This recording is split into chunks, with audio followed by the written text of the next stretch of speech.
Daang-daang pamilya pa rin ang nananatili sa mga paaralang ginawang evacuation center dahil sa pag-alboroto ng Mayon. Sa bayan ng Malilipot, pinamamadali na ang pagtatayo ng tent city. At mula po sa Daraga, nakatutok live si Oscar Oy. Oscar. Yes, Vicky, tama yan, no? Inaapura na ngayon ang pagtatayo ng tent city sa isang munisipalidad dito sa Albay. Mangyari, yung eskwelahan na nagsisilbing evacuation center, kailangan ng magamit ng mga estudyante.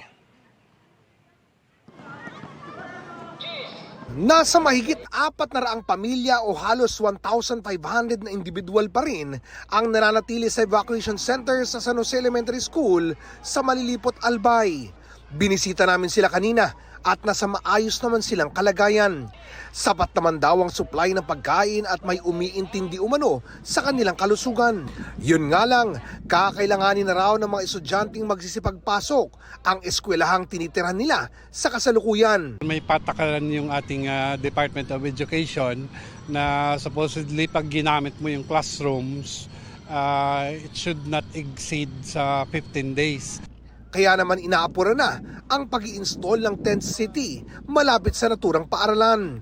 Sa ngayon, umabot na sa 103 na tents ang naitatayo sa target nilang 131 tents. Ginawa lang yun ng ating buting mayor ng Malilipot para maibsan din yung kakulangan dun sa space dun sa loob ng evacuation center.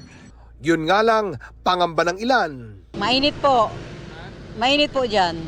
Kailangan pong doblehin yung bubong niya. Pag hindi yan dinoble, pag umulan po, mababasa din kami sa loob. But of course, priority pa rin yung evacuees natin in case na may masamang panahon, umulan o kung ano, pwede pa rin nila gagamitin yon.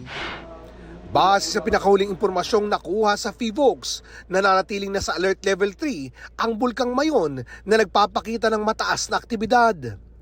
Sa nakalipas na 24 oras, naitala ang pagbuga ng lava dome at lava flow, kasama ang panakanakang mahinang strombolian activity o pagsabog ng lava ng bulkan. Nakapagdala din ang mga seismologist ng 222 volcanic earthquakes, 317 rockfall events at 63 pyroclastic density currents o uson. Patuloy rin ang pamamaga ng bulkan, palatandaan ng paggalaw ng magma sa ilalim. Ang sulfur dioxide emission ay umaabot sa 1,281 tonelada bawat araw. Samantala, Vicky, pinapayuhan ang publiko na laging maging alerto at susunod sa mga abiso ng kinauukulan. Vicky? Maraming salamat sa iyo, Oscar Oida.